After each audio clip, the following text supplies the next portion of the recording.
ఖచ్చితంగా ముందే సెట్ చేసుకుంటారు. దానివల్ల ఫస్ట్ ఒక పర్సన్ని లేపడం స్టార్ట్ చేసినాక ఫైనల్ వరకు ఇక వాడినే లేపుతారు. వాడు ఏమన్నా చేయని వాడినే వెనకేసుకొస్తారు.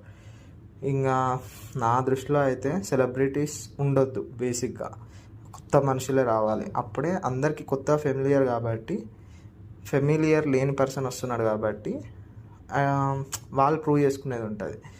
సో ఇక అవన్నీ తప్పదు. వ్యూవర్షిప్ అన్నీ రావాలి కాబట్టి తీసుకోండి. సెలబ్రిటీస్ని తీసుకున్నా కూడా లో ఫేమ్ ఉన్నది, మనకు తెలియని వాళ్ళు ఉంటారు చూడు, వాళ్ళని తీసుకోవాలి. ఇప్పుడు షెన్ను ఇట్లాంటి వాళ్ళని తీసుకొని మళ్ళీ సీరియళ్ళల్లో చిన్న యాక్టర్ని తీసుకున్నారు అనుకో, షెన్నుకే ఇస్తారు, కిందకి ఎందుకు ఇస్తారు? అట్లా ఆయన అని కాదు, చాలా అట్లనే అవుతాయి. రాహుల్ సిప్లిగంజ్ కానీ వీళ్ళందరూ.